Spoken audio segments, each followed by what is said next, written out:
Estamos iniciando mais um dia e mais um podcast Iceberg. Hoje eu quero trazer para vocês, eu sempre falo que eu fico sempre muito feliz de receber as pessoas e tal, e no início agora da minha fala eu falei, não tô conseguindo iniciar porque eu até tô meio nervosa, né, por estar te recebendo. Estamos recebendo hoje Matheus Colombo. O Matheus, ele tem uma trajetória na política, ele tem uma história, e eu sempre quero trazer o bastidor, Matheus, quando eu chamo as pessoas para participar, eu sempre quero o real. E aí, na mesa, com os amigos de política, a gente, tem que trazer o Matheus, que o Matheus tem essa história, essa caminhada.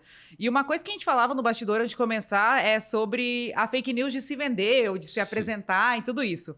E eu queria que tu contasse o teu começo, a tua história, e aí depois a gente vai chegar até o auge do que nós estamos hoje, né, da tua caminhada, que é uma caminhada de sucesso, de quem inicia como nós profissionais, né, e vai galgando. Sempre a gente quer chegar mais acima, trabalhar com os personagens da vez, entregar, né, um bom trabalho, não só para o governo que estamos trabalhando, ou para o deputado, ou para o vereador, mas para a população, porque a ideia é essa, né? Sim. Políticas públicas são feitas para a população. E eu quero que tu comece contando a tua história, porque normalmente eu conto, foi filhando tal, fez isso, fez aquilo.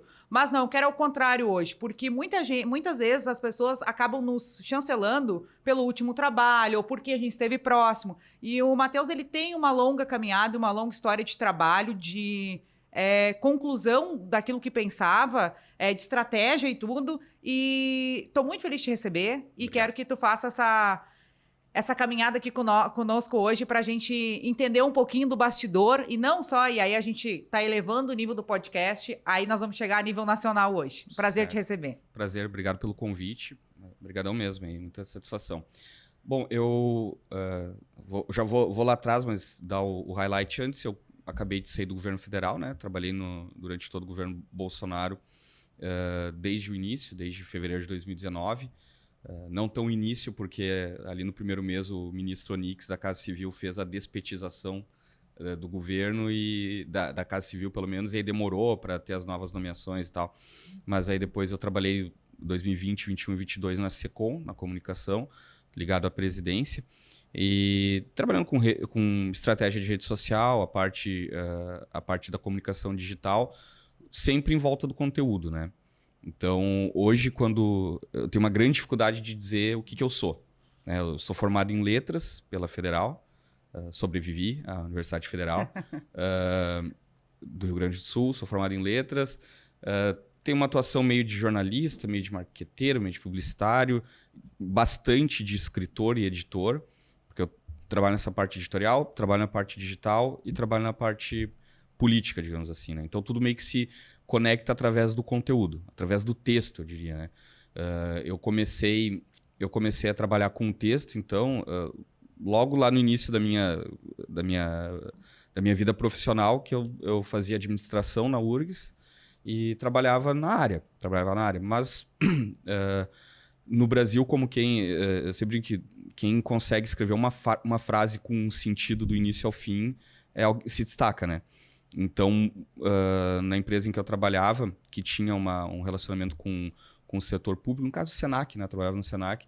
Isso, antes qualquer ideia de trabalhar com política, qualquer coisa, nunca tinha planejado isso, nunca tinha imaginado isso. Trabalhava na parte comercial do Senac, na minha cidade, Novo Hamburgo, e aí viram que eu escrevia bem, e a diretora da escola tinha uma inauguração junto com o prefeito, escreve um discurso. E foi assim que eu entrei na política, digamos assim. Fiz o discurso, aí as pessoas choraram, se emocionaram, aí o prefeito, foi tu que escreveu? Não, foi. E aí começou assim, sabe? Mais ou menos assim. E aí, dessa forma, na época em que as vacas eram mais magras e a moral era mais curta, eu acabei fazendo trabalhos de conclusão de faculdade, trabalhos de faculdade para outras pessoas. Então, eu acabei escrevendo, produzindo trabalhos, sendo ghostwriter de trabalho de faculdade, né? Então, foi aí que eu comecei esse trabalho de ghostwriter. No caso, um ghostwriter, digamos assim, não ilegal, mas bastante moral, né? Que revela a qualidade do nosso sistema universitário, do nosso sistema de ensino.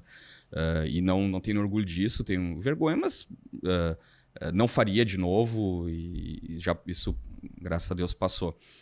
Nem que precisasse, eu faria isso de novo, porque é realmente algo eu considero bastante moral, né? mas na época eu não dava, quase 20 anos atrás, não dava muita bola para isso. E comecei a escrever trabalho de conclusão para os outros. Eu tenho nota 10 em faculdade de economia, de direito, de turismo, de marketing, de enfermagem, que é um que me orgulha bastante, enfermagem. Mas aí também, e aí por causa disso fazia revisão dos trabalhos, edição dos trabalhos. E aí, faço revisão, faço edição, leio inglês, espanhol, vou começar a fazer para editoras.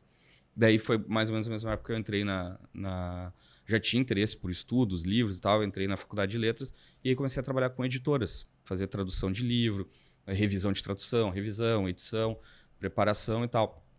E aí, nesse caminho entre o livro e o conteúdo, entre escrever para os outros e fazer livro, eu fui contratado por uma empresa que hoje eu julgo que seja a maior empresa de reputação, ou talvez a mais importante de reputação do Rio Grande do Sul, talvez está na região sul, que é a Critério. Lá em 2013, o Kleber, o sócio majoritário, que foi secretário do governo Sartori, junto com o Rafael, outro sócio dele, me contrataram para escrever a biografia de um político, em primeira pessoa, no caso como ghostwriter.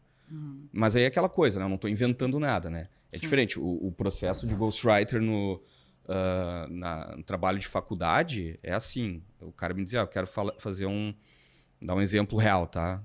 Faculdade de Relações Públicas.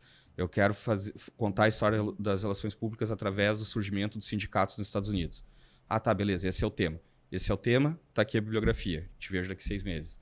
Então eu inventava o negócio, né? Na política a gente sabe que o ghostwriter é bastante presente, mas aí é diferente.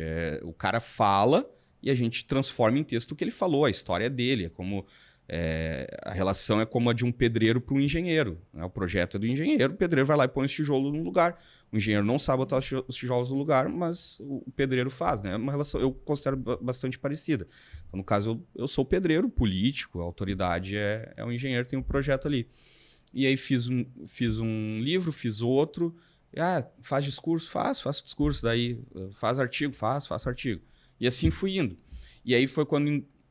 Isso foi a partir de 2013. Em 2014, eu já tinha algum contato com o Marcel Van Hatten através da URGS, né? Uma época periclitante, que teve questão lá do DCE e tal. E o Marcel ia ser candidato a deputado estadual. E eu fui junto lá. Deixa eu te ajudar aí. Eu sei escrever, sei fazer umas coisas aí, deixa eu te ajudar. E aí tava começando a questão de rede social. E um cara que estava bem à frente com isso, junto com o próprio Marcel, que é o Henrique Viana, que hoje é um dos sócios da Brasil Paralelo, cuidava junto comigo da parte das redes, e mais um outro, que depois virou deputado também, o Fábio Ossman. Então era eu, Marcel, o Henrique Viana e o Fábio. A gente cuidava dessa parte de redes, então o Facebook do Marcel tinha 4 mil, era só Facebook, não tinha Instagram, 4 mil seguidores, a gente foi trabalhando ali, fazendo um trabalho de captura de contato, de instrução, de multiplicação de voto e tal. E deu bastante certo, virou um case para todos nós, né? Eu sempre falo, o case digital, enfim, case político qualquer depende muito do produto, né? Não adianta ter a estratégia se o produto não é bom. E o Marcel realmente é um ótimo produto.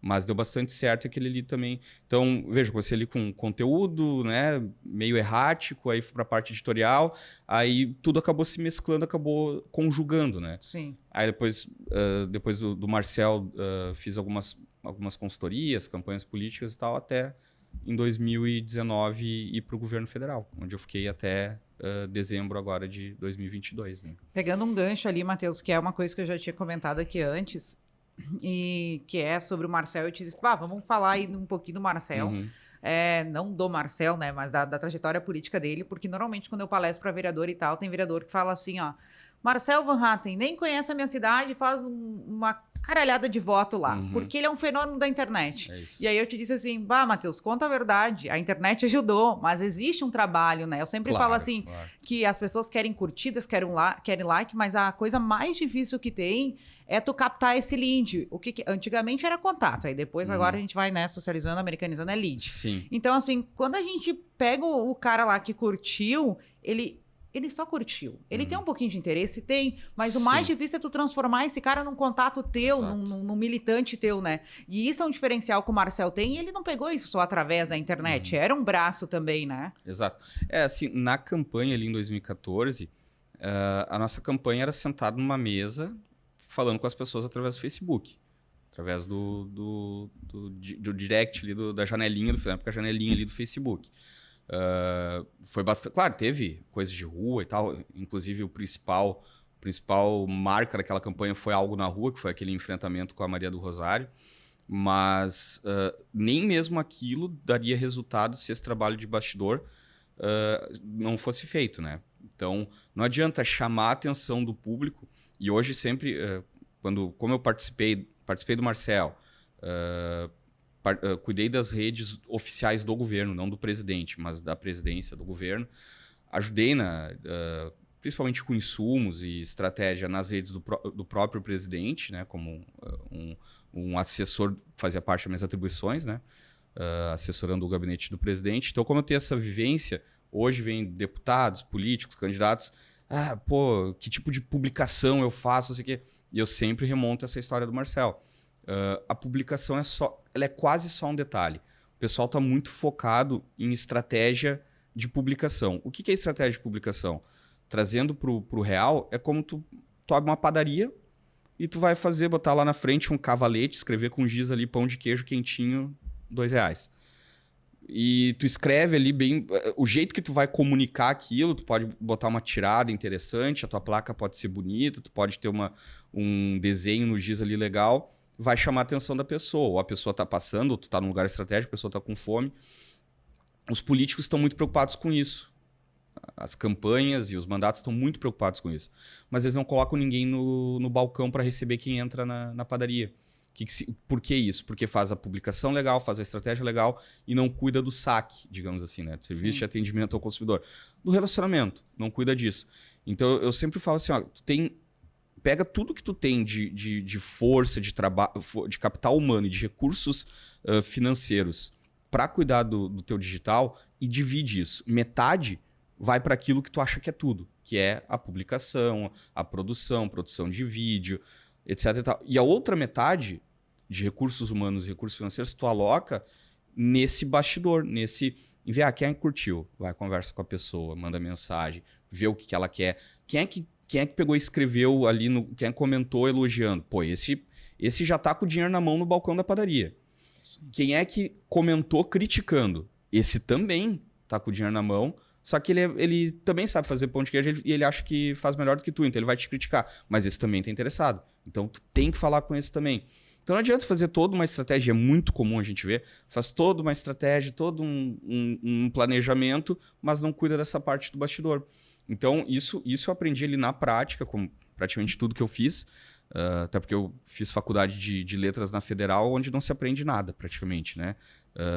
O conhecimento passa ao largo, né? Negócio focado totalmente em devaneios ideológicos e que atrapalha o estudo de quem quer estudar de verdade. Então, na faculdade, a gente não aprende isso. Eu fui aprender na prática, né? Fui fazer na prática.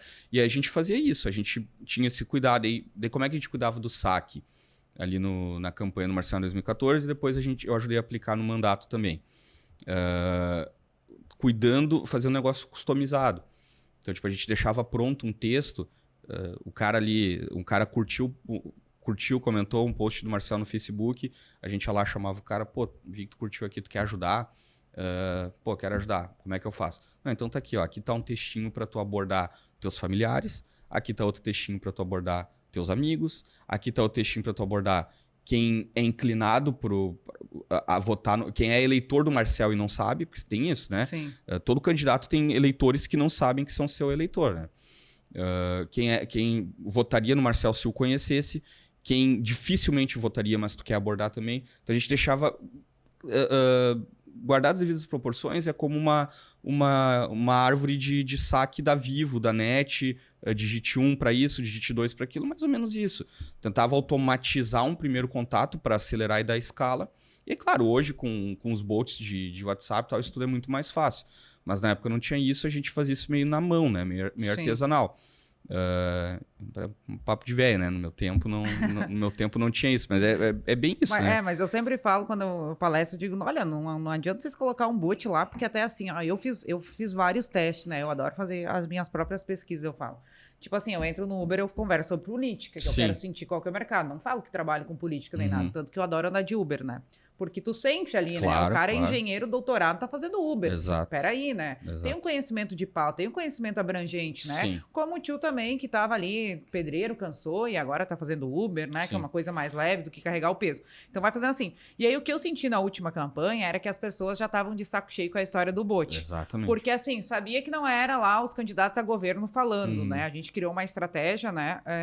Da campanha que eu participei, aonde na estratégia eram pessoas, realmente, eram mais de 1.000 mensagens por dia, né? Então, assim, eram 4, 5 pessoas através dos seus... E aí, eu sempre pedia para a equipe, olha, se identifica, fala o teu nome. Então, era tipo assim, oi, tudo bem? Não consegui te responder rápido porque eu sou Henrique, eu sou uma pessoa que estou te atendendo. Perfeito. E mesmo, isso era em grande escala no estado, mas em município pequeno e até mesmo Porto Alegre, eu sempre falo assim, cara, responde os caras que falam contigo, que esse cara, ele quer votar em ti. Claro, até o cara que te bate, ele quer te conhecer. Exatamente. Ele quer saber, ele quer uma oportunidade, ele nem sabe qual que é o teu discurso, o que tu defende. E isso, claro, que o Marcel tem um grande diferencial, porque eu sempre falo que ele cresce, né? Sim. Sempre esquerda e direita, o melhor posicionamento é o do Marcel em questão do mano para mano.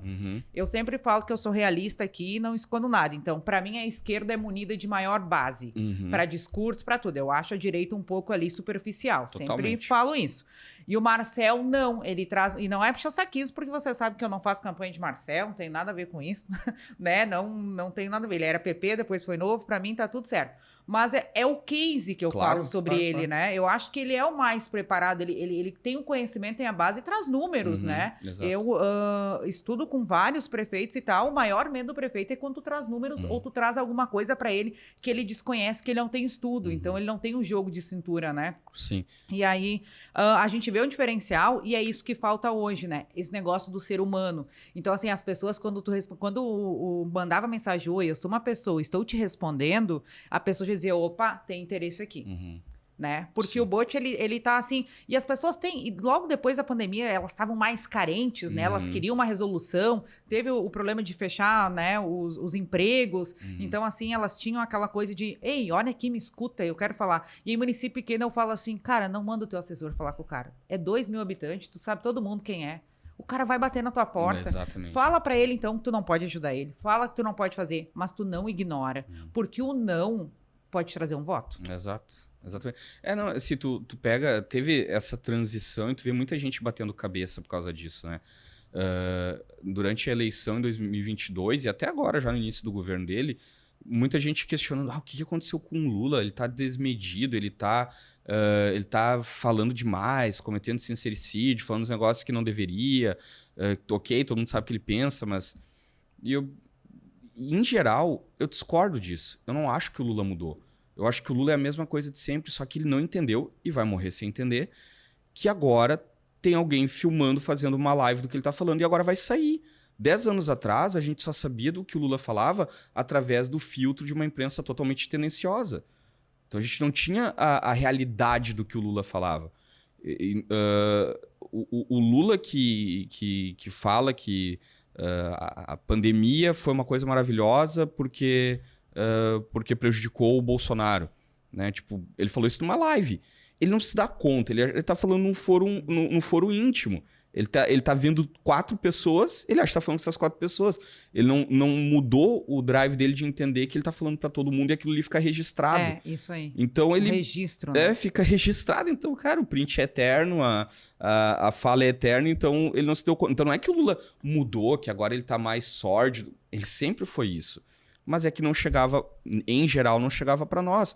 Raras exceções, como quando, lá em 2003 ou 2004, um faxineiro no aeroporto de Brasília achou, acho que $100 mil ou $100 mil numa sacola e entregou pro dono e foi no... E aí virou notícia e tal, e ele foi recebido no Palácio do Planalto pelo Lula para ser, né, condecorado, né, reconhecimento. E o Lula tirou onda do cara, falou, maluco, eu teria pegado esse dinheiro pra mim. Tipo, aquele ali é o Lula, só que aquilo ali saiu, só que sempre foi aquilo. E agora a gente está vendo, né? Agora a gente consegue ver. Então, os políticos não entenderam muito isso ainda, né? Não entenderam essa diferença entre... não, eles ainda estão muito com... Quanto mais velhos, né? De geração mesmo, a questão geracional. Foram 30, 40, 50 anos da carreira sabendo que, cara, tu te esconde atrás da manchete, tu te esconde atrás da TV, tu te esconde atrás da rádio. Não tem mais isso agora. A rede social botou as pessoas na porta da tua casa. Então, não adianta querer... fazer de conta que não viu, e aí é muito melhor dizer, não sei, não vou conseguir, não sei, não sou contra isso aí. Tu ganha, e isso eu vi ao vivo isso, o Jair Bolsonaro fazendo isso, dizendo para as pessoas assim, não, isso aí não vou fazer isso aí, não concordo com isso aí, e daí tu pensa, vou ficar braba quando eu ficar puto, não, por isso que eu gosto de ti, porque tu fala a verdade, não sei o quê, sabe? Tu vê que isso aí, ao vivo, eram poucos que faziam. E agora a rede social meio que impele as pessoas a se ligarem de que não dá para se esconder, não tem como, né? Sim, e aí eu sempre falo que quando tem alguma coisa assim que é muito... Que deu um estouro em alguma cidade, alguma coisa assim, e daí eles vêm para mim, olha só, a gente tá com uma crise, agora vamos resolver, daí faz aquela cúpula da crise. Eu falo assim, cara, eu não ia falar nada. Todo mundo já viu. Sim. Se explicar é perca de tempo. Uhum. Então, assim, sai pedindo votos e faz que aquilo ali não existiu, porque as pessoas... Eu sempre falo assim, o eleitor, ele tem a memória muito curta, curtíssima. Tá aí a última eleição que não deixa mentir. Uhum. Né? Tudo que o PT passou, toda a história, não tô aqui julgando se era verdadeiro ou se não era, mas assim, curtíssima. Queriam, né, um Santo Cristo novamente. Já teve a facada do Bolsonaro, agora vamos tirar o cara da cadeia injustiçado e vamos eleger. É isso que acontece no Brasil.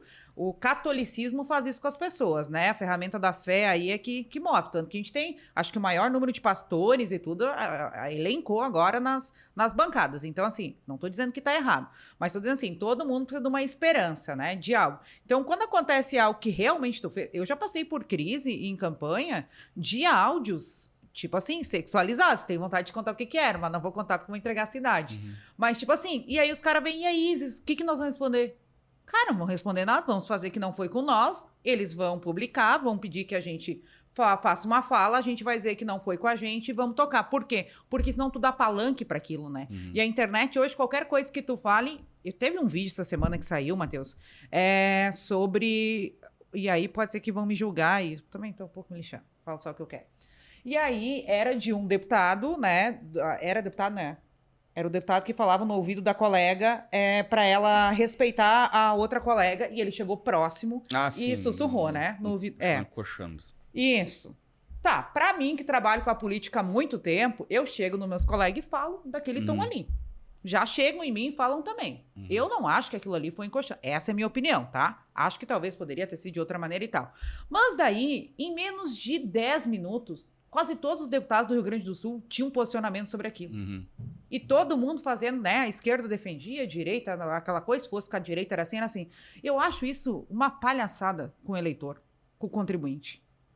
Porque eu acho que assim, tem tanta pauta do Rio Grande do Sul importante para ser... E aí o Bolsonaro tinha meio um negócio assim, que era tipo assim, vamos falar de coisa que interessa, isso daí, não, sempre aconteceu, é balela, aquela coisa. Queria imitar a voz do Bolsonaro, mas não sei. Mas é meio que assim, tu entendeu? E aí, tipo assim, eu acho tudo que virou uma balela, sabe? Tudo virou... É como os ataques nas escolas, que foi uma coisa que me deixou muito chateada, e aí eu dividi com algumas pessoas, que era o seguinte, nós como pais, né, preocupados com a segurança, o que vai ser, qualquer momento pode acontecer, é uma crise que está acontecendo, as pessoas, né, talvez a mídia mostrar influencia realmente, mas o que me deixou mais conturbada e mais chateada dessa política é a questão de vereadores e deputados se aproveitarem da pauta para se filmar, e aí dentro de 3-4 horas, né, eles criam uma lei sem embasamento nenhum. E aí me contaram, tá? Me falaram assim, fulana tá criando uma lei que vai lá. Eu falei, tá, mas é a lei do artigo 1, né? Porque nesse tempo tu não consegue trazer um estudo da cidade, das escolas, porque não tem, tu precisa, né? Quando faz uma lei, precisa de dados. E aí se utilizar daquilo, e aí eles levantam a câmera aqui, e aí manda os assessores filmar e colocar. Eu acho uma tristeza. Infelizmente, boa parte das pessoas não vão além como tu tá indo, né? Elas veem quem é que se posicionou. Eu vi uma publicação que eu achei muito interessante, na verdade não uma publicação, mas a ação desta deputada que gerou essa publicação, né? A deputada Franciane Bayer, deputada federal. Ela fez um carrossel no Instagram lá dizendo assim que leis para reforçar a segurança nas escolas que ela vai estar apoiando e ajudando a levar para frente. Ela explicava assim, acho que nas imagens, mas eu lembro que no texto com certeza, dizendo que tão logo aconteceram os atentados e tal, ela tem essa pauta aí de família, política e tal, ela falou que já tinha pensado antes em trabalhar em algo nesse sentido, né? Em algo de leis para as escolas. E, claro, chegou ainda, mal começou o trabalho, não tinha feito nada nesse sentido ainda. E aí ela diz lá que tão logo começou a dar os atentados, ela foi ver, não, vou protocolar uma lei. Mas ela, não, peraí, certamente deve ter lei. Ela mandou a equipe dela fazer um levantamento, descobriram mais de 200 projetos tramitando nesse sentido. O que ela fez? Ela pensou 8 que ela julgou ali, os melhores, não sei que critério usou, pensou 8 de diversas abordagens, né, abordagens distintas, e disse que vai ajudar a levar os 8 adiante. Alguns são mais recentes, outros são mais antigos. Essa é uma postura... É um posicionamento. Uma postura mais correta, né? Tipo, eu tô fazendo algo, eu tô comunicando, mas eu tô fazendo algo que vai resolver. Não vai botar mais um projeto para rodar. Voltando ali no início que tu falou, a história da deputada Júlia Zanatta com o deputado Júlia Zanatta de Santa Catarina, deputado que eu não lembro o nome, mas do PCdoB, do Maranhão, acho inclusive. Mesmo partido e mesmo estado do ministro da Justiça, Flávio Dino. Eu não tô ali para julgar se aquilo ali tá certo, se tá errado, se foi invasivo ou não, ela que tem que se sentir, tem vários aspectos para se julgar, para se analisar nisso, né? Eu, como homem, eu trago o primeiro aspecto, que é o seguinte: eu penso se isso acontece com a minha mulher, com a minha mãe ou com a minha filha. Sim, correto. Então, assim, as pessoas esqueceram que elas são pessoas. Eu até brinquei num grupo que estava discutindo isso. Falei, o pessoal falando em estratégia, o que dá certo, o que dá errado. Eu falei assim, cara, vou fazer o seguinte, faz de conta que tu é uma pessoa. Parte desse princípio. Esquece estratégia. Qual seria teu sentimento no lugar dela, no lugar do marido dela, no lugar do pai dela? O meu sentimento seria de esmagar a cabeça do cara. Sim. Né? Seria um impulso, obviamente. Ninguém faz isso, mas ficaria muito, muito puto com isso e confrontaria o cara de alguma forma. Certamente eu iria lá confrontar o cara de alguma forma. De algum modo, deveria ser essa a postura da bancada de direita. E não a postura vitimista que foi adotada. Inclusive os deputados homens. Assédio. Então, assim, a direita hoje... ela está muito preocupada em apontar a hipocrisia da esquerda. Não está errado. Porque, de fato, se fosse o inverso, se fosse uma deputada de esquerda sendo abordada, vamos usar assim, sendo abordada daquela forma pelo Eduardo Bolsonaro, pelo Jair Bolsonaro, ou por qualquer deputado menos conhecido de direita, seria um escândalo nacional. O Jornal Nacional falaria disso por 10 minutos, estaria em toda a imprensa isso, correria o mundo, inclusive, se fosse o contrário. Então, realmente, existe uma hipocrisia, existe um problema de pesos e medidas aí que é flagrante. Esse é um aspecto. Mas a gente não pode se focar só nisso. E a direita está se focando muito, focando muito nessa questão desse vitimismo. Ai, foi assédio, ai, coitadinho de nós, ai, olha aqui, ó, o judiciário está nos oprimindo, ai, a esquerda está nos oprimindo. Ninguém está batendo no peito e dizendo, não, peraí, pô, que negócio é esse? Vai chegar assim na colega desse jeito, uma abordagem com brio, uma abordagem real, Sim. mais real, entende? É bem isso que tu falou, eles querem apontar o dedo, se fosse ao contrário, se fosse ao contrário, se fosse ao contrário. Não é que não faça sentido, mas falta alguém dizer, não, peraí, essa não é uma... A direita, o conservadorismo, o liberalismo, o que a gente defende? A gente defende... que existem papéis óbvios na sociedade, que homem é homem, mulher é mulher, família é homem e mulher. Claro, evidentemente pode ter outros arranjos, né, por questões, vicissitudes da vida, mas o núcleo familiar é esse, mãe, marido, mãe, pai e filhos. A gente defende isso. Daí na hora de ser homem, a gente não é. Na hora de peitar, o cara diz, não... brincando, né? Mas tipo, um homem não faz isso com uma mulher, não faz isso com uma moça. Que negócio é esse? Essa é a primeira reação.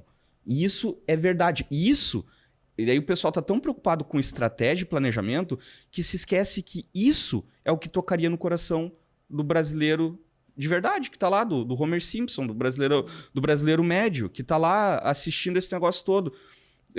O pessoal fica tão focado em estratégia, em imitar, em lacrar, em neurolinguística, não sei o quê, e se esquece de agir da maneira mais simples e correta possível.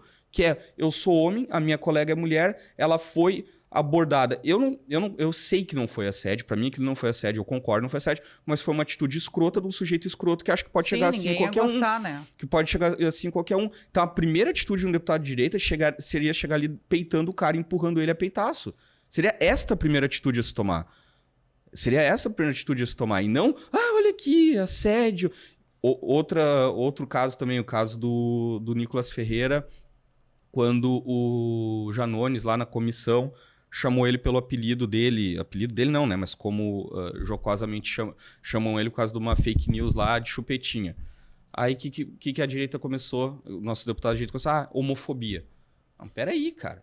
Tu é gay? Não sou. Então como é que tu sofre homofobia se tu não é gay, cara? Bem tipo, então, é uma... Parece que se perde no personagem, né? Exato. A gente passou... Desde que começou esse assunto de homofobia, a gente passou 10 anos dizendo há um exagero.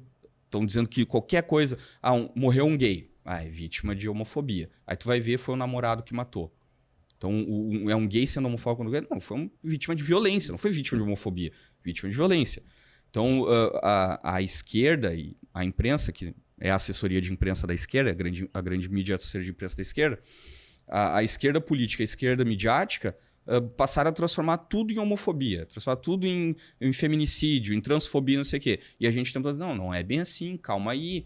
Tu dizer, por exemplo, que aquela pessoa ali de vestido com 2 metros de altura e um tórax do tamanho de um Fusca não é uma mulher, aquilo ali é um homem.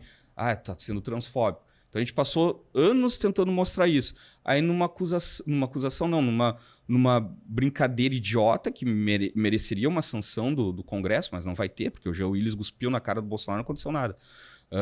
Numa idiotice de um idiota como o Janones, tô sofrendo homofobia, sabe? Não é por aí. A gente tem que voltar a falar as coisas como elas são, né? Isso que semana passada eu tava conversando com uns amigos, daí eu falei, vocês não acham que esses políticos estão tudo meio perdidos no personagem? E eu falo assim, porque o cara que tá lá na ponta, ele meio que se espelha, né? Nos maiores, no discurso, Exato. com a ideologia. Até porque eles buscam recurso, né? A âmbito federal e tal. Aí daqui um pouco eles estão lá com o cara. Eu vou falar assim, ultimamente eu não vi pauta nenhuma, tá? Eu não vi nenhum deputado, assim, não acompanho todos também. Pode ser que eu tô sendo, né, um pouco leviana na minha fala. Mas assim, esses mais de direita extremista, né? Eles estão sempre batendo, estão sempre gritando. Mas assim, e pro Rio Grande do Sul, tu tá fazendo o quê, amiguinho? Vamos lá, né? Qual que é a tua pauta hoje? O que tu decidiu, né? O que tu vai visitar? Qual é o, né? O que tu tá produzindo pro Rio Grande do Sul? Não tem, cara. Eu já vi deputado federal fazer dancinha, tá? Meter dancinha pra debochar do governo Lula. Gente, eu vou falar um negócio pra vocês. Se o país ir mal, vai todo mundo mal. Não é uma escolha que o Bolsonaro era pra ir bem ou o Lula ir bem, aquela coisa toda, tu entendeu? Estão se perdendo no personagem. E aí, agora teve o Fórum da Liberdade, né? Uhum. Onde é que o Eduardo Leite falou essa semana? Fórum da Liberdade. No Fórum da Liberdade, que tinha a bateção de palma lá. Pois é, e aí tava o Zema e o Eduardo Leite, tá? E aí puxaram um coro, batendo palma e gritando Zema, Zema, Zema. Eu vi as imagens, me enviaram as imagens. E a pessoa que puxa o coro, não estou aqui para falar mal de ninguém, mas é meio que assim uma dor de cotovelo. E o Eduardo muito bem, porque vamos lá, a gente tá aqui para julgar o bastidor. Ele sabe se colocar. Sim. E ele sabe falar. Então, quando ele vê puxar o coro pro Zema, meio que um afrontamento para ele disfarçado, ele elogia o Zema e fala sobre a bateção de palma lá. Uhum. E aí, eu falei, cara, esse cara que tá puxando a bateção de palma se perdeu um personagem. Primeiro, porque apoiou o Eduardo Leite. Segundo, porque talvez não ganhou o que queria. E aí faz um espetáculo, pão e circo para as pessoas e acha que aquilo ali vai entregar. E aí o cara que tá lá na ponta, o vereador que votou nele, o cidadão que votou nele, fica olhando assim, tá, mas que palhaçada é essa? Se há 2 meses atrás tava aqui pedindo voto pro cara. Sim. Onde é que a gente tá vivendo? Sim. E aí sim, a direita tem essa colocação de mais moralidade, de vamos ver onde é que nós estamos indo. E aí tá se perdendo o personagem. Exato. Eu sempre falo que assim, a gente tem uma facilidade que é também uma força, que é também uma fraqueza. Que é a seguinte, a gente tem que mostrar para as pessoas que 1 mais 1 é 2. A esquerda tem que provar que 1 mais 1 é 3. A mentalidade revolucionária ela se constrói toda em cima de ideologia. Por que é ideologia? Está na ideia, não está na realidade. Então, tu espanca a realidade até que a ideia, até que ela entre dentro da ideia. Então, é mais difícil. Tu precisa de mais estratégia, tu precisa de mais inteligência, tu precisa de mais volume de voz, digamos assim. Então, é muito mais fácil tem 10 pessoas aqui gritando que o sujeito ali que se diz mulher é mulher, e eu digo, não, tira a calça aí, deixa eu ver uma coisa. Ali, ó, é um homem, sabe? Ou vamos fazer um teste de DNA, vamos ver o XY aí. É um homem? Então é mais fácil tu dizer que 1 mais 1 é 2 do que provar que 1 mais 1 é 3. Então isso dá uma tranquilidade para tu te posicionar, tu sabe que pode ser mais natural, mas também te faz relaxar um pouco. Eu vejo isso muito presente na direita. Então, a gente está mais próximo de as coisas como elas são, digamos assim, né? Então isso faz a pessoa relaxar na defesa da verdade e faz ela se perder. E o pessoal está se perdendo. Eu acho que o pessoal está se perdendo. Todo mundo nota, né, que as pessoas estão se perdendo e eu não sei se é uma bolha, se é um momento, né, da história que isso está acontecendo, mas assim, eu sempre falo assim, agora falando assim de campanha e de apoio, né, eu sempre falo, cara, dialoga com o outro lado, né, os opostos estão ali para vocês dialogarem, se todo mundo fosse igual também não seria legal, né, Sim. E aí, vocês já falaram assim, mas olha só, até o Fernando Henrique Cardoso apoiou o Lula, o que tu quer falar? Eu falo, tá, cara, mas o Fernando Henrique Cardoso, numa eleição, descobriu até um filho que não tinha, depois o filho não era mesmo. Quem sabe da história, quem lê a história e acompanha a política, sabe que o Lula, né, teve uma fala falando que o Fernando Henrique Cardoso não assumiu um filho na época, e o Fernando Henrique não faz o DNA para provar que estou aqui, vou assumir se é meu, não faz. E depois de anos descobre que aquele filho não era dele. Sim. E aí agora, em 2022, na eleição, ele vai e apoia o Lula mesmo assim. São interesses, são os momentos da política. E aí as pessoas ficam assim, mas isso não pode... Tá, ok, mas tu também já mudou de ideia em algum momento, tu também já viu. Quem começou, eu sempre falo assim, e agora se eu estiver aqui mentindo, me falem, tá? O cara da direita em algum momento já foi esquerda. Já começou porque tu vem a política, ou tu vem de uma família tradicional de centro-direita ali e vai indo, Sim. E aí tu, né? Ou tu começa a militar lá na escola, na faculdade, vem vindo. Eu dou testemunho disso. Né? Então, assim, não só o teu caso, né? Mas muitos são assim. Sim. Tu começa na esquerda, militar, e depois tu vê que não é o mundo perfeito de Platão, que talvez ali a esquerda seja ideologia, né? De todo mundo, aquela coisa toda. E aí tu começa, mas tem um caminho pela política, claro, né? Claro. Assim, tem uma distinção importante aí que é a seguinte. Em 2022... os arranjos ficaram escancarados. Eu não acho que houve uma mudança, não.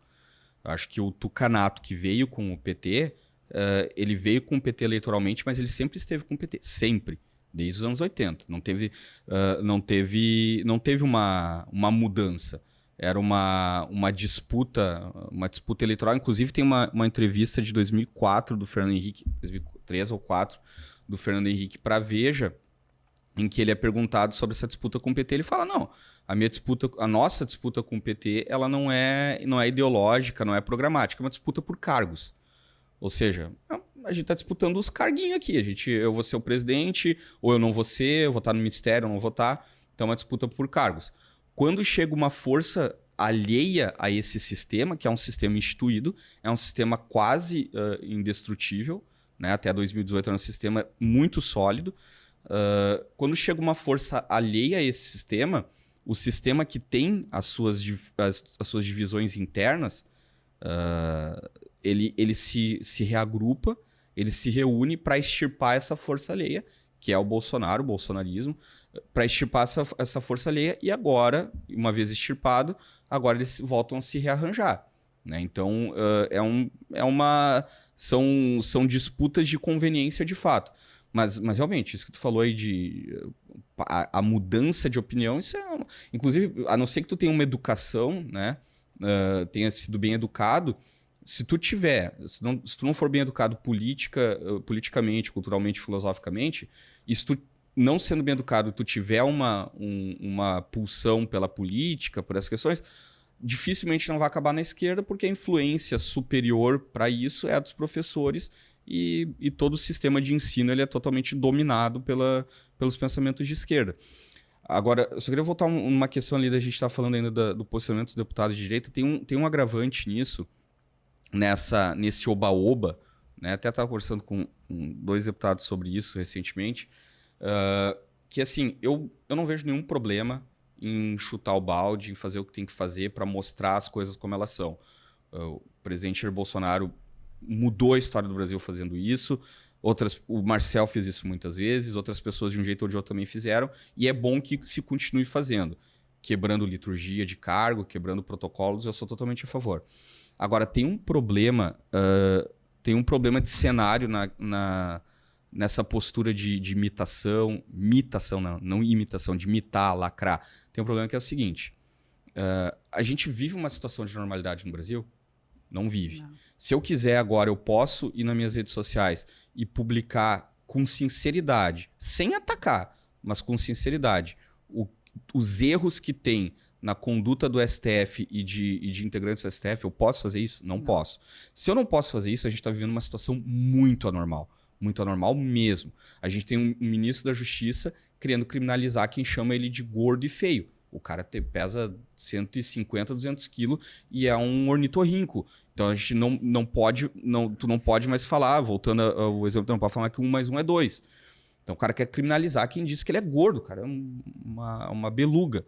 Então a gente tem toda essa situação de anormalidade. Quando tu pega os representantes do lado oposto ao sistema que impõe a situação de anormalidade, tu pega esses representantes, que no caso são os deputados de direita, e eles estão o tempo todo brincando, o tempo todo lacrando, o tempo todo imitando, qual é a mensagem que isso passa? Não tem situação de anormalidade. Afinal, a gente está brincando aqui. Se a situação fosse anormal, a gente não poderia nem brincar, né? Então é mais ou menos, tá rindo em velório. Ninguém ri em velório. E isso é rir em velório. Então eu não vejo problema em chutar o balde nenhum. Eu acho que o apostolado do palavrão e da quebra de decoro entre aspas, né? Que é essa etiqueta imposta para amarrar as ações, são instrumentos necessários. Mas quando tu tem que saber usar. E esse é um momento em que não cabe muito bem isso, porque a gente está tendo diversos problemas, né? A gente está vendo aí a volta da criminalidade com tudo, né? A volta da criminalidade, a volta da oneração excessiva de tributos do Estado contra o contribuinte, cerceamento de liberdades, pessoas sendo presas, sendo silenciadas de maneira totalmente arbitrária e discricionárias.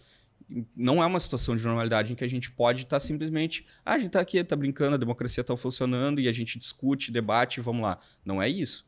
Então, é uma postura que atrapalha a verdadeira guerra que tem que ser travada nesse momento, né? Sim, isso é muito difícil para as pessoas que vivem fora do nosso nicho da política, né? Delas enxergarem e verem esse ambiente. Eu sempre falo, a gente trabalha com política, a gente tem que sair de dentro da caixa e ver como é que está o cenário. Sim. Vamos avaliar isso, o que está acontecendo aqui agora. E aí, uma coisa que eu falava para o Matheus no início, falei, nós como profissionais, parece que a nossa profissão está virando meio que balela, assim. E eu fico muito chateada com isso, né? Porque mesma coisa que o Matheus fala, isso, o que tu faz? Cara, eu faço tudo, né? Sei fazer o santinho, sim, a logística, o discurso, aquela coisa toda. Sim. Claro, né? Não que nem o Matheus em âmbito nacional assim, mas, né, tu traz uma certa, né, uma carga, uma experiência. Tem noção do que acontece, como acontece. Claro. O que a lei pode... A gente acompanha tudo, a modificação da lei, como que foi, a gente debate sobre isso, a gente consome política sempre. E uma política grande, né? Sim. Tipo... E é maçante, é cansativo, a gente fica cansado. E aí eu falei, nossa profissão parece balela, né? Porque é só tu abrir uma câmera e aí começar a dizer, hoje a dica é sobre tal coisa, ou tu notar que a pessoa tá aparecendo mais do que para quem ela trabalha, né? Sim. Que é um espaço, eu quero aparecer na tua foto, eu me lembro, Matheus, quando eu comecei lá atrás, tinha um prefeito que ele já foi deputado e depois prefeito e tive a oportunidade de fazer a campanha com ele. Ele não aceitava celular. O que era não aceitar o celular? Era assim, a gente sentar para conversar agora com o eleitor e o eleitor falar uma coisa e eu anotar no celular. Ele dizia assim, não senhora, celular não. Porque ele acha que tu tá nessas coisas aí de Facebook, Instagram, essas coisas aradas aí que tu não dá dando importância. É papel e caneta. E eu venho disso, né, do papel e da caneta, né? Que nem o Matheus tem papel e caneta. E eu sempre falo assim, para mim não existe assessor sem papel e caneta. E aí, hoje em dia, tá uma balela, tu entendeu? Tá assim. E não é. Isso é só uma coisinha que eu tô dando de exemplo, assim, uma especificação assim do que acontece, sabe? Mas assim, aquela coisa de ter o contato do cara, como que é o teu nome. Os caras não estão preocupados de pegar o telefone do cara e a demanda. Eles estão preocupados de pegar o arroba pra marcar o cara. Isso. E a demanda, o que que tu precisa, vamos tirar uma foto aqui agora, porque eu preciso postar e vamos postar tu e o candidato e o eleito aqui, tu e o deputado e eu também, e aquela coisa toda. E aí o arroz com feijão não acontece, sabe? O contato mesmo, a demanda do cara. E aí eu falo assim, cara, parece que eu não sei fazer política. Sim. Sabe? Não, a gente estava conversando antes, né, que quem trabalha de verdade, quem trabalha na política e trabalha mesmo, dificilmente vai conseguir fazer com qualidade a venda da sua própria imagem. Porque é muito desgastante a gente estar vendendo, posicionando imagem de outras pessoas, de governos, né, de mandatos e mandantes, enfim. E isso exaure demais quem assessora, né, no caso nós. Isso exaure demais. Então... se vender ainda, né? Eu sempre fui um cara muito do texto, né? Nunca fiz vídeo, tenho muita dificuldade com vídeo. Conversar e eventualmente aparecer no vídeo pra câmera tá ali, mas eu tô conversando contigo. Agora, eu olhar pra câmera e falar, eu não sei fazer isso. Então, eu sempre fui um cara muito do texto. Eu cheguei a ter 60 mil seguidores no Facebook. Na época que era praticamente, ali por 2015, 2016, já tinha Instagram, óbvio, mas o Facebook mandava, né? Eu cheguei a ter 60 mil seguidores, muito no textão, né? Na análise textual. E aí, quanto mais eu fui trabalhando isso com políticos, menos eu fui conseguindo fazer para mim. Eu vou fazer uma thread para as redes do governo mostrando que a política de redução de impostos do governo federal ela é salutar por causa disso, e dado daquilo.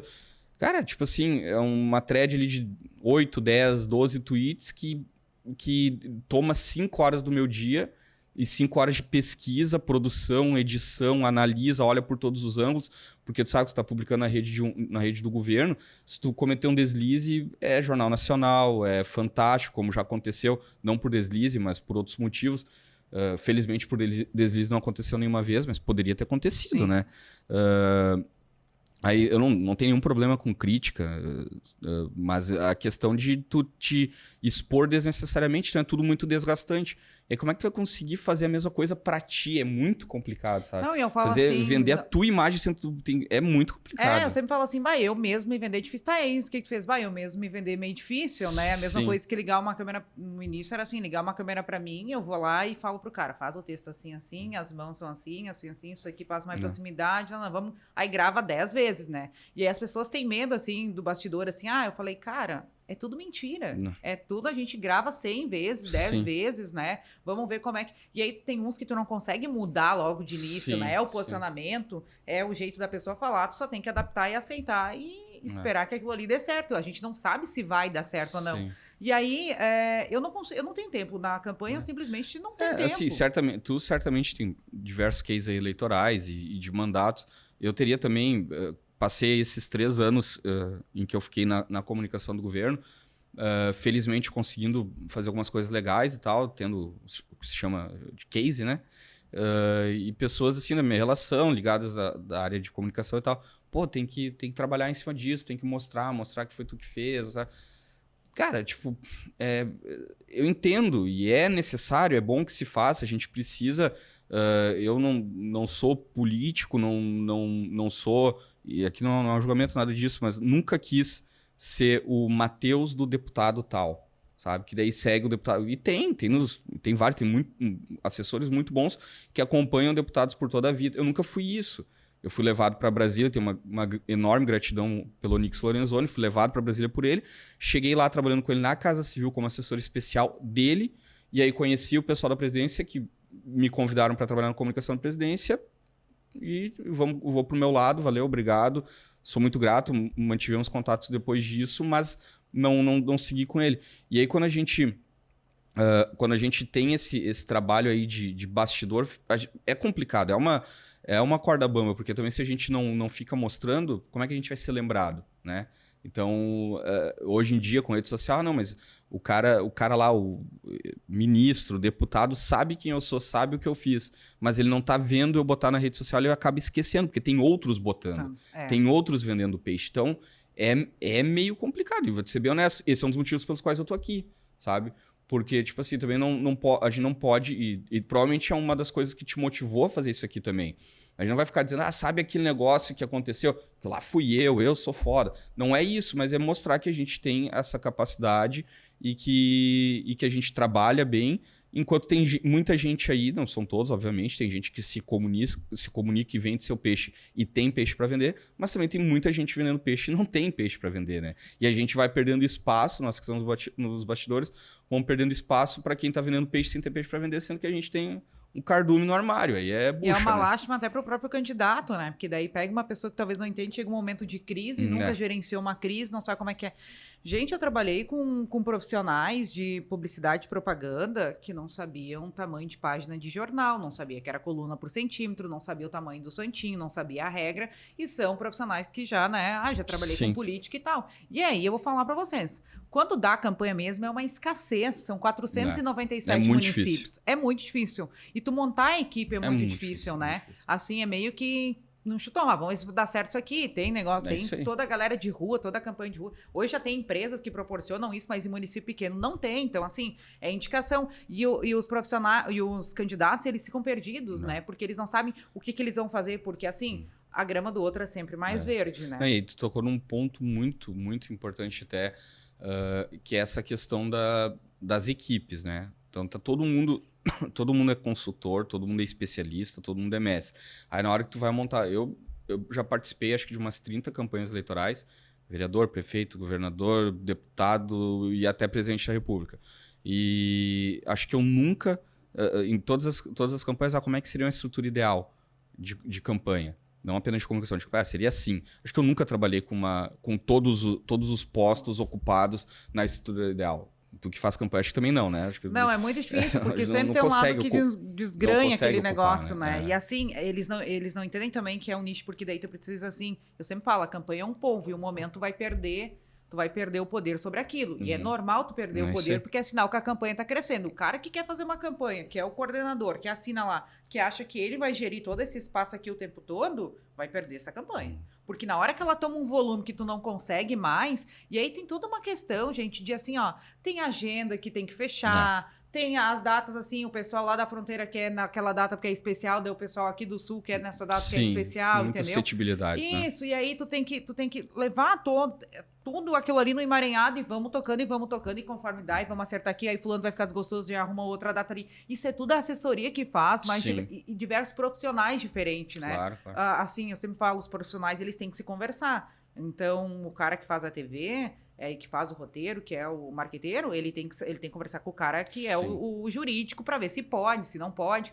E aí eu sempre falo, o candidato é o cara que tem que estar sorrindo, tem que estar tranquilo, né? Tem que estar tranquilo para saber que a equipe dele tá bem, né? E isso é muito dificultoso, porque os caras... eu já cheguei em campanha que o cara tava dizendo como é que eu tinha que fazer, assim, a cor, não sei o quê, daí eu levantei a cabeça, até hoje meus amigos eu perguntei, tá, mas tu é o quê? Eu sou o candidato, eu disse, não, parece que tu é o assessor, né? Porque até agora tu tá escolhendo cor, tu não deixou ninguém trabalhar, só um pouquinho. Então, ou tu estás candidato, ou tu estás assessor. E essa é uma dificuldade que vai piorar, porque tem muito político hoje que é nativo de rede social. Então, o cara se fez via rede social. O Marcel é mais ou menos isso. E isso não é crítica, tá? Mas é uma questão de, por exemplo... O Marcel precisa muito... Marcel, o Nicolas Ferreira, o Gus Geyer, a Manuela Dávila. São pessoas, políticos, que precisam muito menos de uma assessoria de comunicação, de estratégia, porque eles dominam, eles sabem o que estão fazendo ali. Sim. E aí isso realmente acaba dificultando, porque a comunicação não é tudo. Na verdade, a comunicação é só a ponta do iceberg, né? Ela só é a instância final. Então, tipo, eu sempre trato com deputados no seguinte sentido. Como é que a gente vai comunicar isso aqui? Não sei. O que tem de política por trás para eu comunicar? Não tem nada? É só posicionamento? Se é só posicionamento, a gente vai de um jeito. Porque hoje, cada vez mais, o público entendeu já que aquela lacração do Deputeg não se sustenta. Então, hoje é muito comum tu entrar em qualquer deputado ali de direita que está fazendo um posicionamento muito bom e bem estruturado e não sei o quê. E aí pode contar ali, pode olhar e cobrar. Pega os maiores e olha. 50% dos comentários vão ser muito bom, deputado. Mas e aí? E a proposta? E aí? Beleza, tá, vamos lá, tem o envio de dinheiro do BNDES para o exterior, em vez que voltou, né? Em vez de investimento no Nordeste, onde precisa no Brasil. Aí o cara vai lá, comunica sobre isso e tá muito bom. E aí, o que o senhor vai fazer sobre isso? Então, eu sempre procuro ver, né, com os deputados que a gente atende, que a gente conversa, o que tem por trás de ação política, o que dá para fazer. Para, inclusive, às vezes, o posicionamento ser nenhum. Né? No 8 de janeiro, quando teve lá a questão na depredação na Praça dos Três Poderes, lá em Brasília, eu conversei com uns 3 deputados e um chegou a me mandar, eu vou publicar isso aqui, o que tu acha desse posicionamento? Eu falei, cara, para todos eu consegui. Felizmente, não publica nada. Sim. Não é hora, não é porque não tem que se posicionar. Ao contrário, pô, eu sou totalmente a favor de se posicionar e falar o que tem que falar. Mas vamos entender o que está acontecendo primeiro. Calma aí. Então, e teve hoje, muita gente que botou os pés pelas mãos totalmente, nessa, né? Totalmente. Então, tu pode... É verossímil. A probabilidade existe de que tenha black blocs infiltrados. Sim, ok, tudo isso é verossímil. Mas qual é o nível de verossimilhança disso? Qual é o nível de probabilidade que tem? A gente não tem essas informações. Tudo muito incipiente. A esta altura, hoje, quando tu tenta instaurar uma CPMI, quando a direita está tentando instaurar uma CPMI para entender o que aconteceu aqui, então. E vamos prender quem tem que prender, seja de direita, seja de esquerda. E aí o governo... Não, peraí, não vamos fazer CPMI. Não, então a gente consegue ter uma noção muito maior de que há algo de podre neste reino. A gente consegue ter uma clareza muito maior disso. Mas ali, no calor do momento, não tinha como. Então, eu sempre falo isso para os deputados, enfim, políticos em geral. Qual é o trabalho de política, qual a ação política que tem por trás disso aqui? Se tiver alguma coisa, a gente comunica. Se não tiver, bom, ou a gente não comunica, ou a gente, de algum modo, deixa claro que é apenas posicionamento. Porque, apenas entre aspas, porque o posicionamento é muito importante. Né? Sim. A marcação de posição, a marcação de ideário é muito importante também. Mas não pode ser só isso sempre, né? Desse do 8, eu fui uma pessoa que me posicionei nas redes, eu nunca faço isso, muito difícil, eu acho que eu quero enxergar todo o cenário, quero ver, tenho as minhas conclusões, como deveria ser, mas ninguém vive no mundo perfeito de Platão, e eu vou falar assim, eu vi assessores dando indicação de não se posiciona, não fala nada. E o pessoal posicionando. E o pessoal se posicionou, e aí virou bagunça. Exato. E aí virou bagunça. Porque daí foi assim, foi instaurado foi feito apontamentos, as pessoas foram, né? Foram trucidadas na internet. Por talvez naquele momento não era o momento de se posicionar, mas o que queria fazer? Queria lacrar, porque eu sou da, né? E assim, umas coisas desnecessárias. Às vezes não é só lance de lacrar, mas às vezes é o lance seguinte: a gente tem cada vez mais deputados que sabem editar vídeo melhor do que qualquer assessor. É verdade. Que sabem manusear, que entendem a lógica de cada rede social melhor do que qualquer assessor. Sim. Né? Porque eles faziam isso antes de virar deputado e viraram deputado por causa disso. Né? Então, tem cada vez mais isso. Então, o cara ali, domina a ferramenta, domina a plataforma. Tem o que dizer, vou falar. Né? Então, não tem nenhuma barreira para ele. Né? Não tem, o cara vai lá e faz. Então, também tem isso, que é muito bom em termos de posicionamento, em termos de ocupação de espaço, mas pode vir a ser problemático quando tu, pela pressa ou por não saber exatamente em que terreno tá pisando, né? Não, e lembrando que isso a gente fala assim do nível maior, tá? Porque daí, eu sempre falo, quando tu é deputado, beleza, tu tá aqui em Porto Alegre, tá lá em Brasília, tu tem todo esse cenário. Quando tu tá num município menor, tu é prefeito, é vereador, não é bem assim. Então, assim, quando eles falam assim, o que tu acha tu avalia a minha rede social? Avalia. Tá lá fazendo um carrossel legal, tu tá botando os vídeos legal, talvez eu vou te dar uma instrução, te dou, não bota nesse formato, que a plataforma entrega assim, aí a gente já vai com todo o estudo e tal.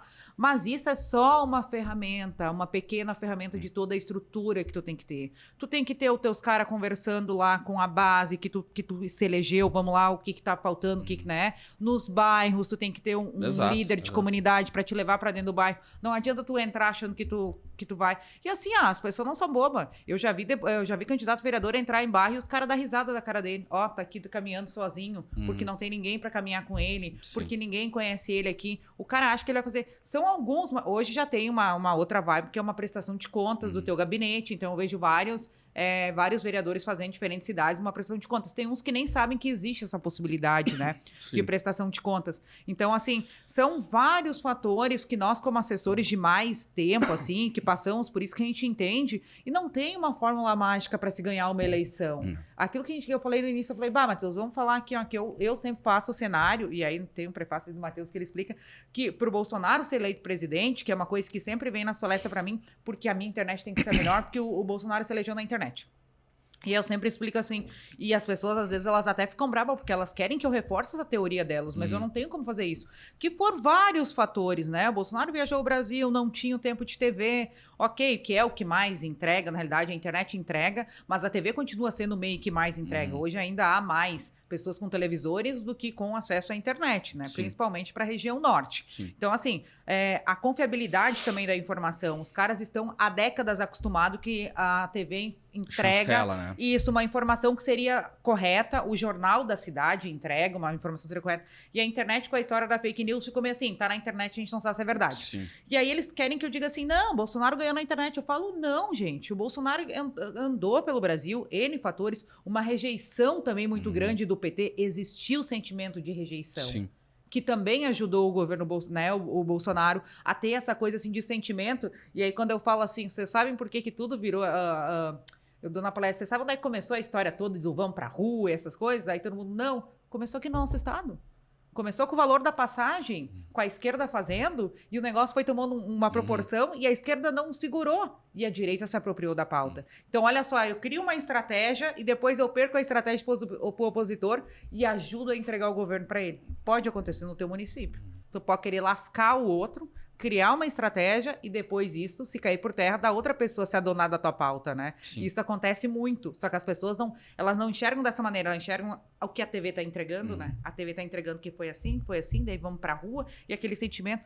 E a história começou aonde? A história começou aqui no Rio Grande do Sul.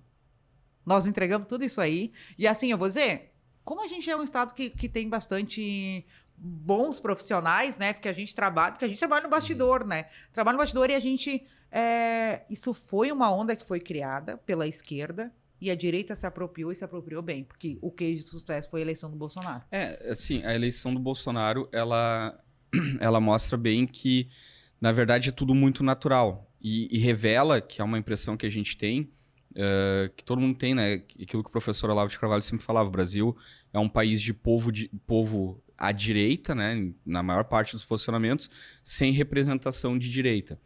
E ele dizia, mais de 20 anos atrás, ele dizia que quando chegasse um candidato que parasse de se preocupar com o que as pessoas querem ouvir, com ser bonitinho, ser elogiado pela imprensa, e passasse a falar a verdade das coisas, que 1 mais 1 é 2, seria eleito facilmente. Foi o que aconteceu com o Bolsonaro em 2018.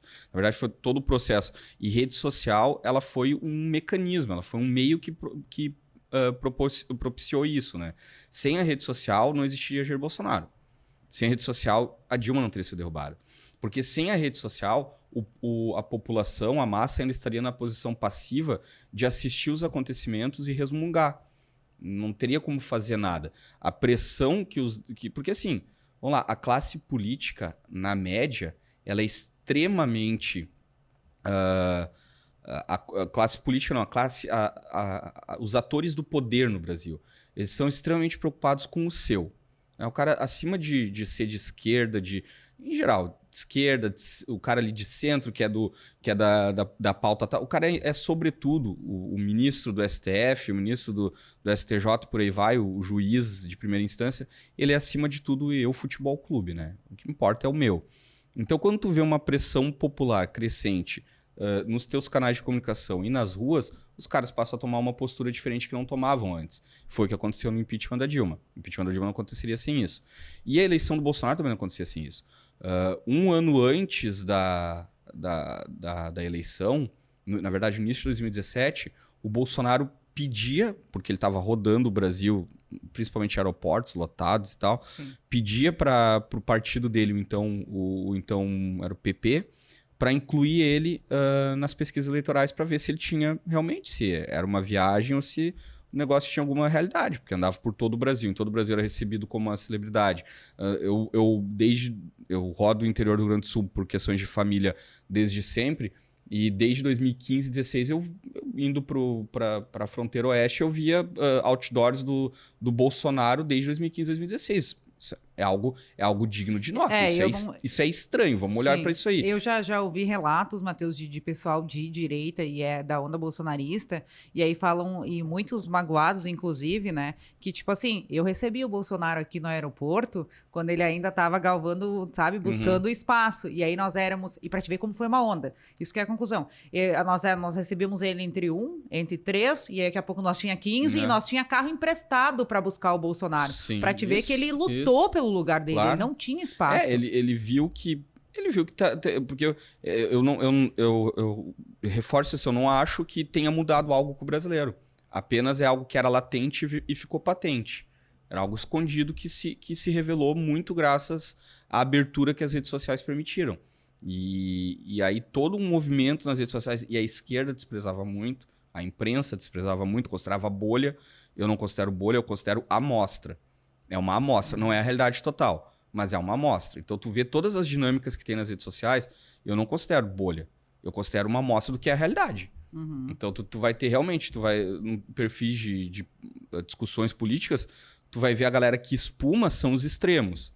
Né? A galera que faz mais barulho, que mais são os extremos. E aí tem um monte de gente que fica quieto olhando o pau comer, são as pessoas mais que não tem tanta posição. Mas se tu for conversar com elas, em geral, elas têm posicionamentos à direita. Diversas pesquisas, inclusive uma muito boa da Fundação Cultural do PT, que é a Perseu Abramo, acho que é de 2017 essa pesquisa, eles fizeram um levantamento e entenderam claramente ali a conclusão deles, o caminho que eles fizeram está muito bem feito. Na verdade, eu até acho que isso é uma questão comum na esquerda, que nem Karl Marx. Karl Marx faz toda uma análise do capitalismo muito boa, mas o que fazer com isso é que é onde está a cagada. E é a mesma coisa o PT. Então, tipo, o PT viu lá nessa pesquisa, tem na internet, acho que em 2017, em que a conclusão é: o brasileiro é de direita, o brasileiro é conservador, religioso, sobretudo evangélico, e a gente precisa mudar isso. A gente precisa mudar a cabeça ou seja, quer espancar a realidade para que ela caiba dentro da ideologia. Mas a conclusão que o PT chega, que diversas outras pesquisas chegam, que mais ou menos, numa média aí por cima, tu pode dizer sem medo de errar, que 90% dos brasileiros são contra a legalização das drogas, mais ou menos. Mais ou menos 90% dos brasileiros são contra a legalização do aborto. Mais ou menos 90% dos brasileiros são a favor da redução da maioridade penal. Ou seja, essas são mais ou menos 90%, 80%, 90% dos brasileiros são a favor de penas mais duras, como até pena de morte, prisão perpétua e outras penas muito mais... Na verdade, qualquer pena é mais dura do que tem no sistema judiciário brasileiro, né? Sim. Mas de penas mais pesadas mesmo. Então, se mais ou menos 90% dos brasileiros pensam assim, isso significa que a gente tem uma nação com um posicionamento muito claro, mas com escolhas que não estão alinhadas a esse posicionamento. E aí tu tem a eleição do Lula, aí tu tem um momento em que Aécio e José Serra eram de direita, o que é como bolcheviques e mencheviques, é a direita da esquerda, né? Então tu tem esse momento em que as nossas opções era tomar um engove e escolher o saco de esterco que fedia menos. Então, quando há um alinhamento em possibilidade de representação no nível presidencial com aquilo que os brasileiros pensam de fato, aí acontece essa tempestade perfeita, né? Eu falo bastante isso, que a diferença do Bolsonaro para o Lula, ambos são grandes líderes populares. O Lula, ele fala aquilo que as pessoas querem ouvir. Ele é muito bom nisso, pela lisonja, fala o que a pessoa quer ouvir. O Bolsonaro fala o que a pessoa gostaria de falar. O que a pessoa fala ou gostaria de falar. Sim, tanto que é sempre assim, né? Bolsonaro falou, tá falando merda. Mas quantas vezes já falou isso aí também? Exatamente. Então, assim, as pessoas... Porque a gente tem essas camadas sociais, camadas impostas pela pseudo-intelectualidade, pela academia, pela imprensa, em que não pode falar certas coisas. Mas... Todo mundo não, as pessoas normais, não ideologizadas, que não vivem segundo um ideário revolucionário, elas sabem o que é, mais ou menos o que é certo, o que é errado, o que é verdade, o que é mentira. Então, tu pode escolher um jeito de falar, mas a gente sabe que lugar de bandido é na cadeia, e se ninguém quer sair matando ninguém, mas se ameaçar tem que morrer mesmo. Coisas que ele falou. Todo mundo concorda com isso. Tu pode te escandalizar o quanto for, mas se entrar... Aliás, quem mais se escandaliza é quem mais se defende contra isso. Porque todo político desarmamentista, todo grande juiz, grande sumidade, toda excelência do judiciário que é fortemente contra armas é cercado de seguranças armados em prédios muito bem protegidos. Então a realidade ela é avassaladora. Então quando o Bolsonaro vem e traz essa realidade, ele acaba se tornando esse fenômeno, né, de fato. E aí é justamente o erro, na minha avaliação, que acontece na campanha de 2022, em que a campanha do presidente ela foi muito mais de governo do que aquele Bolsonaro de verdade que emergiu 4 anos antes. Então começou a falar sobre o auxílio, sobre a transposição do Rio São Francisco, do não sei o quê, e esqueceu as pautas naturais que nos levou onde nos levou, né? E muitas vezes, quando perguntavam para mim assim, o que tu acha? Vai dar Lula, Bolsonaro? Claro, né? Que eram os dois que estavam no pleito. Eu sempre afirmei isso, né? E alguns meus amigos diziam, tu é louca, tu não tá sentindo o mercado, outros profissionais. O eleitor, ele tem sempre uma esperança, né? Da mudança. E quem tem problema quer a mudança para ontem. Independente se seja financeira, seja, né? Problemas familiares. Tem um problema, eu quero a mudança, eu quero, né? A resolução. A gente é assim, né? Porque a gente tem um problema, a gente quer resolver. Então, assim, o que eu dizia assim, olha, a urna vai estourar. Estourar em que sentido? O PT vai performar. Como assim? O eleitor queria uma esperança para ontem. E aí, ele estava bem perdido. Mas ele era um eleitor envergonhado de dizer que ia votar. E aí as pesquisas saíam e diziam assim, tu tá errada, que tu tá errada. Primeiro que nós somos um estado bolsonarista. Entregamos o voto na urna para o Bolsonaro, né? A grande maioria, por isso que eu falo nós. E outra coisa, que o eleitor do Lula é um eleitor envergonhado. Tinha vergonha de dizer que ia votar num ex-presidiário porque ele acha que quem roubou tem que ser preso. Ele acha que quem invade uma casa e tá a família lá reunida, o bandido, tem que matar. Mas ele queria a mudança porque é o perfil do eleitor brasileiro isso, né? É o perfil. Então, assim, a urna vai estourar com o PT. E aí, quando abriu a urna, todo mundo olhou para mim e eu falei, bom, acho que é alguma coisinha. E é isso que eu trago aqui. A gente tem esse conhecimento. Quando a gente avalia, a gente não fala porque a gente tá numa onda, né, Matheus? Que nem assim, eu falei, o Matheus não é que agora ele é bolsonarista. Não, ele trabalhou, ele estava dentro do cenário, ele sabia o que estava acontecendo. Ponto. Claro que a gente acaba, que nem eu quando eu tenho um deputado, tu acaba tendo um pouquinho mais, né, como é que eu vou dizer? De intimidade com aquele outro, e aí começa a trocar. Tu já enxerga de outra maneira, né? E aí, as pessoas muitas vezes não veem esse nosso profissionalismo, né? Agora a gente falar e eu te dizer assim, cara, eu disse que ia estourar a urna do PT porque a Isa é petista desde o início, que não sei o quê. Não. Não pode deixar de ver a realidade, né? É o cenário, gente. Aí a gente estuda uma vida inteira, a gente lê a história, a gente acompanha qualquer livro que lança, a gente quer ler pra ver o que é. Eu leio os livros da esquerda e da direita, e aí é o ponto que eu vou entrar agora contigo, Matheus. Que aí tu fez o lançamento do livro que tu escreveu sobre o Bolsonaro, com o Eduardo Bolsonaro, né, que tá aqui, Jair Bolsonaro, o fenômeno ignorado. E aí diz, volume 1, eles não entenderam nada. Então, assim, tu escreve esse livro, e aí não significa que foi tu que disse isso aqui. Muito pelo contrário. Tu pegou a história do Bolsonaro e deixou. Eu sempre falo assim, daqui pra nós que nós vamos vender isso aqui de forma vendível. Eu sempre falo assim, os externos existem de forma vendível. E tu escreve a história do Bolsonaro. E aí, talvez tu sofre um pouco por causa disso. Tu não sente, assim, no mercado que talvez isso... Sinto, mas eu realmente não me importo. E, na verdade, eu quero que seja assim. Anos atrás, quando eu te comentei que eu cheguei a ter bastante seguidores no Facebook, muita gente veio me dizer, pega leve aqui, porque daqui a pouco esse cara aí pode ser governador, como de fato veio a ser governador, e tu pode perder um contrato. E eu digo assim, eu faço isso muito justamente para que eu realmente nem seja procurado, entende? Então, tipo assim, eu sou profissional, mas eu tenho... eu já trabalhei com diversos partidos, não trabalho com a esquerda. Também a esquerda jamais me procuraria, mas não trabalho. Se procurasse, eu não trabalharia. Eu faria qualquer coisa, lavaria carro, viraria flanelinha. Não tenho nenhum problema com isso, mas não trabalho. Eu sou extremamente profissional ao atuar, mas eu tenho meus posicionamentos. Então, assim, eu sou aquilo que se convenciona chamar de direita, mas eu nem gosto muito desse termo, porque assim, aí tá, o que é ser direita? Ser contra o aumento de impostos, ser a favor, ser pró-vida, ser não sei o que, não sei o que. Tá, mas por exemplo, Eu não sou contra políticas de assistencialismo, em alguns casos. Sim. Eu não sou contra.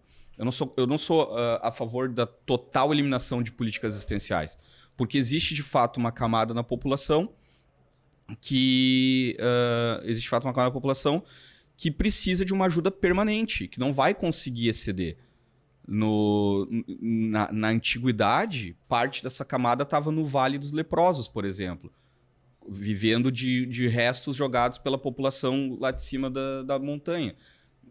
Isso existiu. Então, a assistência social ela foi criada para assistir de fato quem precisa. Então, eu sou direita, mas tá aí. Então, isso é um debate que a gente tinha até quando trabalhei no gabinete do Marcel, eu falava isso, sabe? Porque o pessoal ali mais liberal, tinha, né, depois o deputado Fábio Osterman, totalmente contra qualquer tipo de assistência, totalmente contra o Estado fazer muito mais do que o mínimo do mínimo do mínimo. Eu dizendo, por exemplo, eu sou a favor do Estado mínimo? Em geral sou, mas, por exemplo, na questão da segurança, eu sou a favor do Estado máximo.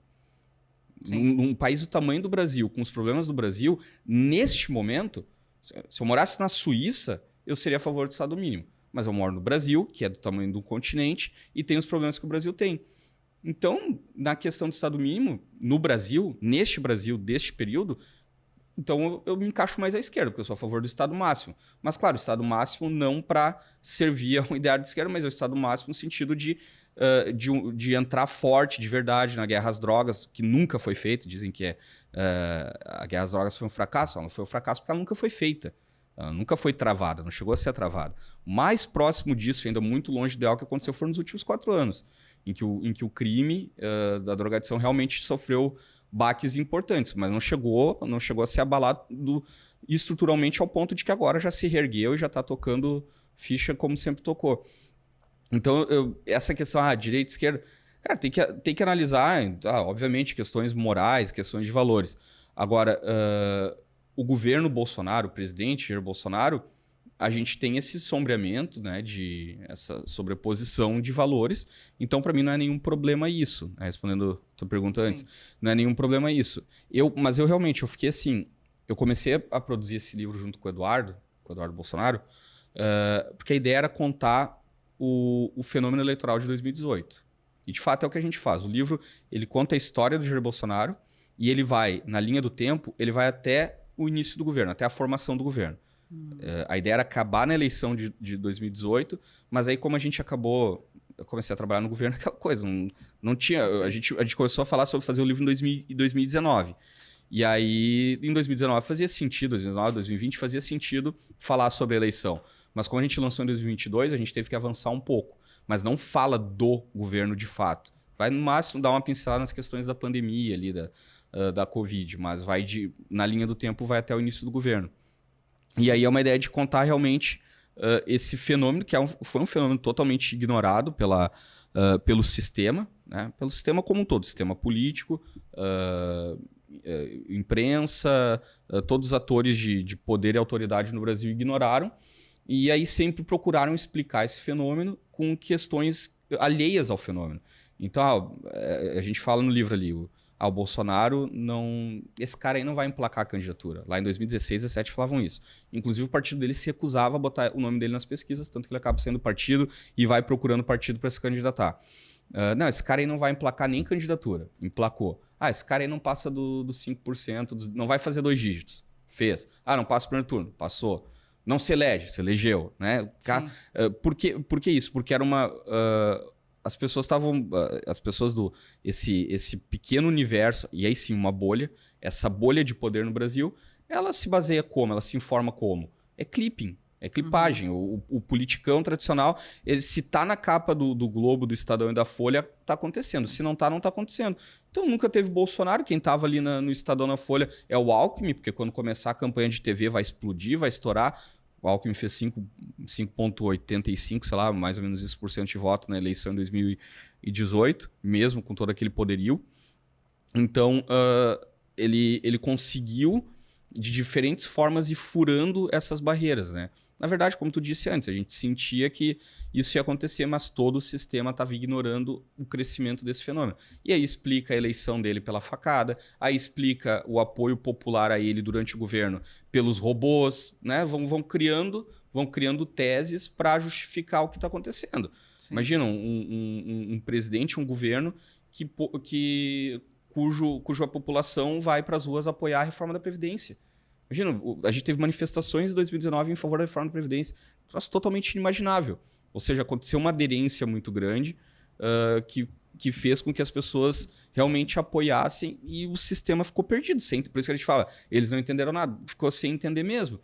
Então, gabinete do ódio, robôs, coisas que nunca existiram, e eu dou testemunho de que nunca existiram. Essa história do gabinete do ódio, por exemplo, eu diria que é a maior injustiça, maior mentira midiática já inventada na história do Brasil, porque os caras bateram nisso, criou-se uma CPMI das fake news em cima disso, pessoas foram silenciadas, pessoas foram presas, muito antes do 8 de janeiro, desde 2020, pessoas foram presas e silenciadas com base na CPMI das fake news, que não tem objeto jurídico, né? Não tem um objeto criminal em cima disso.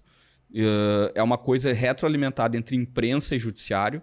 Então a imprensa faz a notícia, o judiciário usa a notícia feita pela imprensa para justificar um inquérito, e aí vai lá o Congresso e cria e faz a comissão para investigar aquilo que a imprensa está noticiando e que o judiciário está investigando. Então criou-se esse triângulo em cima de uma coisa que não existe, que nunca foi comprovado, porque não tem como comprovar. E quando começaram a abrir a caixa, de fato, começou a sair, como aquele depoimento do Hans River lá, dizendo, sim, eu fui procurado para fazer disparo em massa pelo PT. O que saiu foi isso, sabe? É tudo de matéria que acabou tendo, né?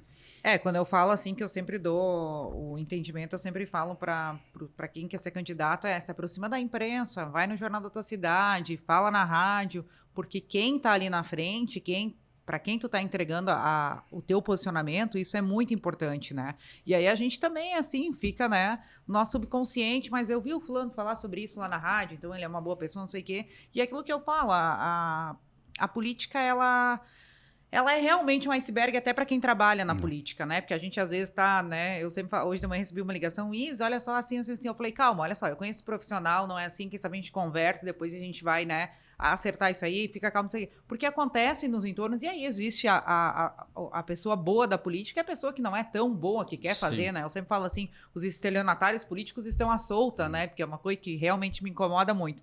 E agora, para a próxima eleição que a gente tem agora, que é 2024, Matheus, tem muita galera se preparando para concorrer. Eu recebi aqui o presidente do PL Jovem aqui no Rio Grande do Sul. E aí eu queria que agora, para a gente finalizar, que tu desse assim, uma dica, né? Porque assim, como o Matheus não vai trabalhar para a esquerda, já deixou bem claro, então vamos botar o público dele, né? O que tu acha que vai ser os caminhos da direita agora? E mais ou menos aqueles que já têm essa ideologia, que já são mais próximos, ou têm uma certa simpatia e querem concorrer por um partido de direita. Eu acho assim, que o meu comentário sobre isso é mais genérico mesmo, mais geral, para o candidato em geral, né? Eu acho que é um momento de ir um pouco na contramão. Porque a rede social, ela é muito ampla, ela não tem limites, ela não tem fronteiras. E aí é muito comum o cara que vai super bem na rede social ter uma dificuldade de base eleitoral. Por quê? Vou pegar um exemplo aqui já batido que a gente já pegou bastante. Eu lembro que lá em 2016 a gente olhava as redes do Marcel, 70% dos seguidores dele eram de fora do Rio Grande do Sul. E ele ia ser candidato a deputado federal ou estadual, não existe deputado nacional. Ele, sabe? Então, aí é realmente um problema, sabe? E que ele conseguiu driblar muitíssimo bem. Mas essa volta para conexão real com as pessoas, de uma maneira honesta, que é uma coisa, de uma maneira sem maquiagem, que é uma coisa que a política tradicional meio que não tem, eu acho ela muito valiosa. Por exemplo, tu olha, tem duas coisas nas cidades, nos interiores do Brasil, que nas cidades grandes não tem mais, que é a comunidade lendo o jornal local e ouvindo a rádio local. Então, em vez de te preocupar tanto, claro que tem que ter rede social, porque está todo mundo na rede social. Mas, assim, ocupar espaço nesses canais é muito... Eu sou um cara extremamente crítico da imprensa. Extremamente. A imprensa tem problemas técnicos, tem problemas profissionais, tem muitos problemas morais e problemas cognitivos. A grande imprensa brasileira. A grande imprensa brasileira é um grande problema. Eu digo que boa parte dos assassinatos que acontecem no Brasil, das mortes violentas, a imprensa tem coparticipação nisso.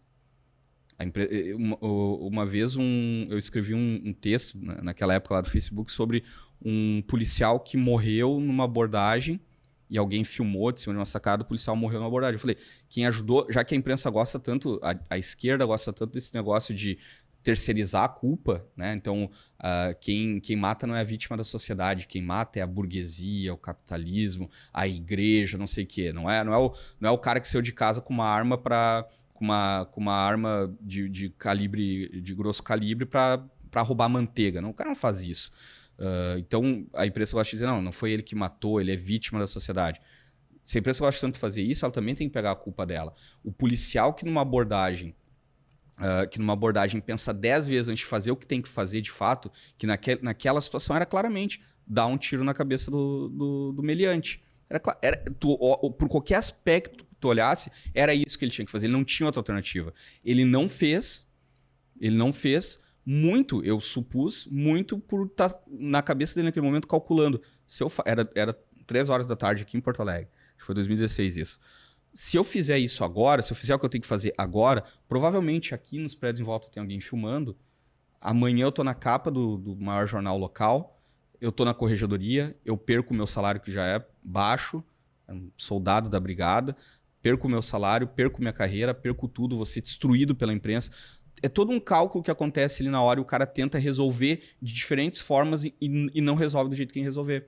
E eu publiquei isso e diversos policiais vieram falar comigo. Exatamente isso que acontece com a gente. Exatamente. Esse receio que a gente tem dessa exposição injusta. Né? E é uma constante. Todos esses policiais que vieram falar comigo na época, eles falaram, cara, a gente não sai. Tudo que a gente pede é para não ter que matar ninguém, para não ter que entrar em confronto. Se a gente puder resolver de forma pacífica, é melhor para nós. É a maior chance de eu voltar para casa vivo, né? Então a gente não quer, só que chega um momento em que não resta alternativa. E aí quando não resta alternativa, tu ainda tem que calcular se de algum modo tu vai ser vítima de uma injustiça midiática. Sim, que os danos vão vir para ti, né? Exatamente. Então, isso eu penso da imprensa em geral. Porém, olhando para eleições de 2024, olhando para eleições municipais, olhando para pessoas que vão te encontrar na fila do mercado todo dia, que vão te ver no posto de gasolina, que vão te ver na rua quando tá dando uma caminhada, tem que olhar para como essas pessoas se informam, para como E no interior do Rio Grande do Sul, não tem jeito. Tem cidades aí, eu cito uma que eu conheço bem por questões familiares, que é Santo Ângelo. Tem 70 mil habitantes. 70. Santo Ângelo tem 3 jornais. Sim. E os 3 jornais, tu vai em qualquer bodega, tá os 3 jornais lá. E todo mundo dá uma folhada nos 3 jornais.